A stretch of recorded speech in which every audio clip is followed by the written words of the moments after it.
Pertanyaan parenting seminar anak usia dini, ya. 3 pertanyaan saya gabung jadi satu. Shalom Pak, saya pernah dengar jika marah sama anak akan merusak sel otak anak. Pertanyaan saya, bagaimana melarang anak saat mereka melakukan hal yang berbahaya atau salah? Jika marah itu merusak sel otak, gitu ya. Oke, pertanyaan kedua.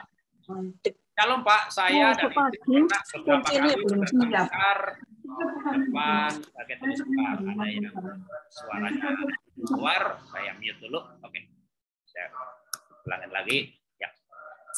Pertanyaan kedua, Shalom Pak, saya sama istri pernah bertengkar dengan nada tinggi depan bayi yang sekarang aja baru 4 bulan.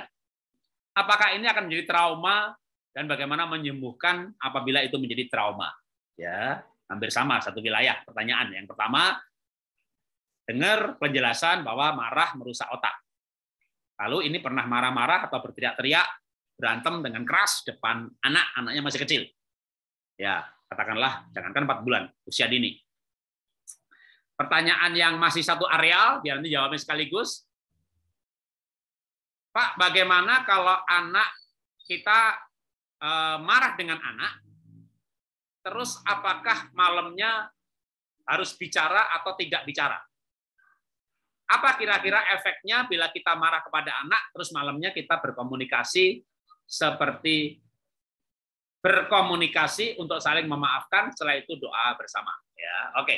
Jadi marah merusak sel otak, gitu ya. Nah, dalam pelajaran-pelajaran mengenai energi kehidupan, ya, ini kelompoknya mengenai ilmu-ilmu mengenai energi kehidupan. Misalnya kayak orang makan tapi nggak kenyang, minum vitamin tapi masih kekurangan vitamin, karena ternyata buah yang dimakan tidak organik, semuanya dikarbit dengan pupuk kimia, ada rasanya manis, tapi tidak membangkitkan energi. Gitu ya. Ini ilmu-ilmu mengenai energi kehidupan. Termasuk juga penelitian yang mendukung hal itu, misalnya air. Ya, nah, ada alat peraganya sambil minum sekalian. Ya, air. Ini saya nggak meneliti sendiri, tapi juga saya dengar ya dalam kelompok ilmu tadi. Jadi penelitian di Jepang, air dikutukin, dikutukin air sumpah serapah gitu ya, lalu dilihat dengan mikroskop kristalnya jelek. Tuhan, terima kasih untuk air ini, air dari Tuhan. Terima kasih dalam nama Tuhan, aku minum sehat. Terima kasih untuk air yang baik. Air putih yang luar biasa, ternyata banyak penyakit bisa sembuh dengan air putih. Terima kasih Tuhan, aku minum. Air yang kita bilang terima kasih, kita bersyukur untuknya. Air yang kita bilang kamu air bersih, air bagus, air sehat, terima kasih untuk air ini. Kita berdoa ucapan syukur, airnya dilihat pakai mikroskop. Strukturnya heksagonal, kayak mutiara. Itu ilmu-ilmu mengenai energi kehidupan. Bahwa hidup mati dikuasai lidah. Siapa menggemakannya, memakan buahnya. Jadi ketika anak-anak dimarahi, tadi nyambung dengan air sebenarnya. Kenapa nyambungnya? Manusia ini kalau diperes, manusia ini dipres, 70% air. Darah 90% air. Nah, yang paling gampang berubah strukturnya itu yang air tadi. Molekulnya apakah? Makanya ada istilah namanya air heksagonal, mikroklaster heksagonal. Airnya tidak gerombol, tidak terikat dengan toksik, mincah-misah dan membentuk struktur seperti mutiara heksagonal karena bentuknya segi 8 ya. Dan darah itu 90% air. Yang paling gampang berubah strukturnya, paling enggak yang ada penelitian itu airnya. Ya. Nah, maka ketika anak dimarahi, dikutuki, strukturnya berubah. Struktur airnya berubah. Bahkan lebih lanjut lagi juga dikatakan sel otaknya. Ya, itu juga memang ada penelitian-penelitian yang mendukung hal itu. Tapi tentunya sebenarnya kalau saya hubungkan ke neuroscience, sampai seberapa parah rusaknya, atau dibalik, waktu kita mengucapkan kata-kata positif, itu membangun selnya. Nah, tentu tetap ada yang namanya butuh waktu. Ya, Jadi nggak bisa misalnya kita marah satu kali lalu anaknya otaknya rusak gitu, enggak. Ya, kita berantem depan anak lalu anaknya langsung trauma gitu ya. Ada trauma, ada fobia. Fobia itu misalnya lihat coro takut gitu ya. Tapi kalau trauma itu lihat coro pingsan. Jadi ada levelnya yang berbeda. Nah, sekarang gini. Kalau misalnya anak ya berbuat baik kita puji. Nilainya bagus kita puji. Tapi lebih bagus lagi sih bukan nilainya baik, ya. Dia rajin belajar walaupun nilainya 6. Jadi orang tua harusnya memuji waktu anak itu sedang berusaha. Waktu dia rajin. Karena kalau dia rajin dia dipuji, akan dia terus rajin. Kalau dia terus rajin belajar, lama-lama pasti pintar. Dia belajar 2 jam, nilainya 6, dimarahi. Supaya nggak dimarahi, dia nyontek. Padahal kalau dia belajar rajin sampai 2 jam atau 1,5 jam, nilainya 6. Kita puji, dia akan belajar terus dengan rajin.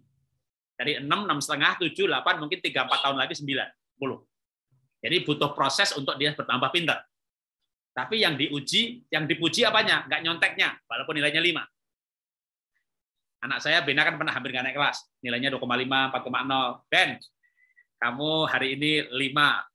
Puji Tuhan, iya kan? Betul Pak, 5-nya kudus loh Pak. Dia tahu namanya 5 kudus, dia nggak nyontek. Tapi ibaratnya kalau 6 Ben, tapi nggak nyontek Ben, gitu ya. Singkat cerita, ya dia 6 tahun kemudian ranking 1, dapat beasiswa juga. Nah, waktu anak berusaha dipuji, waktu dia tidak nyontek dipuji, rajin berolahraga dipuji. Katakanlah 1 hari mujinya 10 kali, atau 1 minggu 10 kali. Dalam 1 minggu ini Bapak ngamuk 1 kali, otaknya nggak akan rusak. Jadi, tapi kalau anak dia amuk-amuk terus, dikasih label negatif, oh, anak bodoh kamu, anak kurang ngajar, gitu ya. Lama-lama dia akan berkata dirinya aku bodoh. Nah, aku bodoh ini bukan hanya otak rusak sebenarnya. Yang paling bahaya itu mindsetnya rusak, gambar dirinya rusak. Dia berpikir bahwa dirinya bodoh. Karena dia melabel dirinya berdasarkan label dari orang tuanya. Maka yang rusak bukan otak aja, jiwanya rusak. Nah, jiwa, mindset, paradigma inilah yang mempengaruhi otaknya sebenarnya. Jadi tidak langsung berdampak pada kerusakan secara struktural terhadap otak, walaupun itu bisa kalau jangka panjang dan terus-menerus. Jadi Bapak Ibu, yang penting mendidik anak itu menu utamanya pujian, relasi, memberikan apresiasi, acknowledgement, pengakuan. Lalu anak salah, anak kurang ajar, marah boleh. Bahkan kalau dasar saya Alkitab ya. Kalau psikolog murni kan mendidik tanpa teriakan, mendidik tanpa hukuman. Ayatnya mana? Alkitab mengajarkan didikan yang keras bagi mereka yang meninggalkan jalan Tuhan. Yang mengasihi anaknya menghajar pada waktunya. Kalau menghajar, marah, mendisiplin pada waktunya, usia dini belum waktunya. 12 tahun ke atas sudah nggak waktunya. Mau reward and punishment boleh, hanya jangka pendek. 6 sampai 10 tahun. Nah, itu masih diizinkan oleh Alkitab. Alkitab nggak mungkin salah. Jadi masih dibolehkan mendidik dengan teriakan, dengan hukuman. Bagian dari mengasihi anak.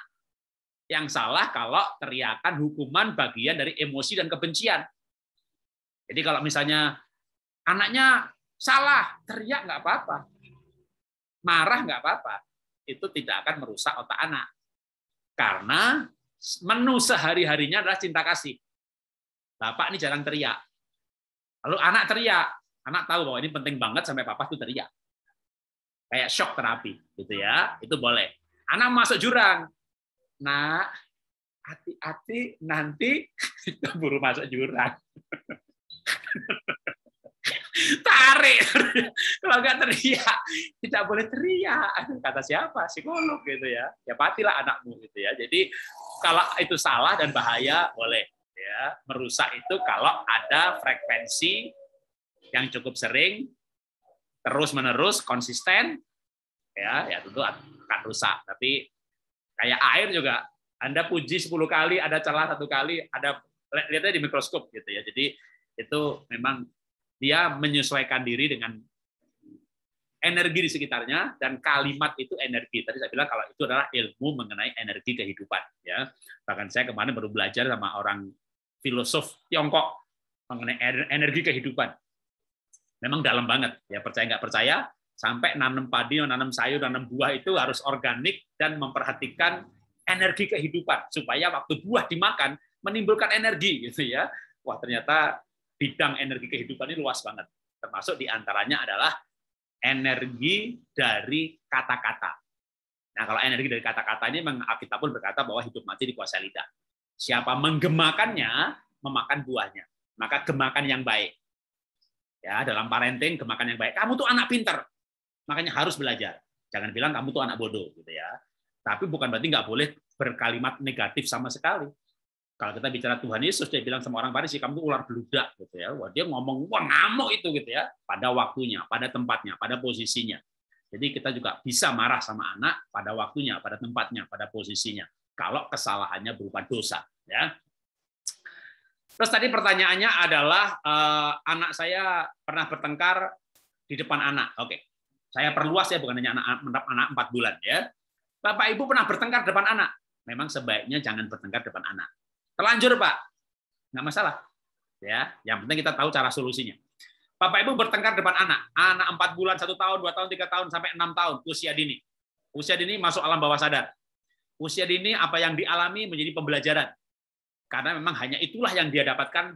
Dia belum kuliah, dia belum interaksi dengan gadget begitu banyak, dia banyak interaksi sama keluarga. Nah, sekarang Bapak Ibu berantem depan anak. Saran saya, Bapak Ibu saling memaafkan depan anak. Bapak Ibu segera rukun kembali di depan anak. Nanti mungkin anak kalau udah mulai pintar nanya, tadi marah-marah, kok sekarang gandeng-gandeng? Kan papa udah minta maaf, tadi papa yang salah. Atau tadi mama udah minta maaf, dan papa ampuni. Jadi kita nggak mungkin tidak pernah berbuat salah, nak. Tapi kalau papa salah, mama maafin. Kalau mama salah, papa maafin. Kamu juga begitu ya. Kalau adik salah, kamu maafin. Kakak salah, kamu maafin.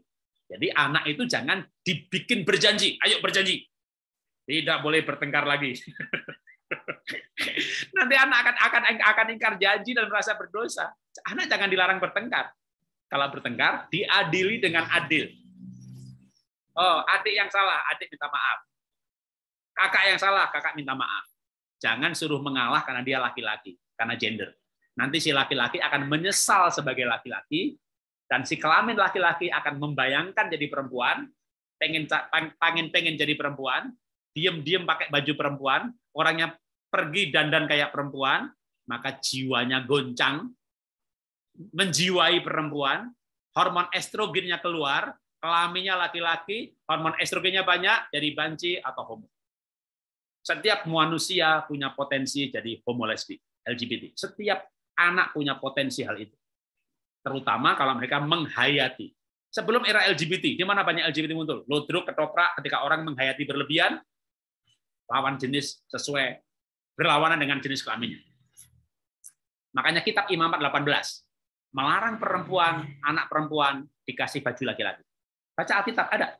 Kenapa? Penghayatan mengubah mindset paradigma. Paradigma mengubah hormonal, mengubah otaknya. Jadi selain kata-kata itu bahayanya kenapa? Kalau sampai merubah mindset dan paradigmanya dia. Maka gemakan yang baik. Kamu anak baik. Kalau teriak, teriaklah yang baik. Kamu anak pinter. Nilainya 4,0. Kamu anak pinter, tapi nilaimu jelek karena kamu kurang belajar. Kalau kamu rajin belajar, pasti kamu bisa. Pastinya mau lemah lembut boleh, mau teriak boleh. Energi positif dan negatif bukan volume, tapi sebenarnya isinya dan irama.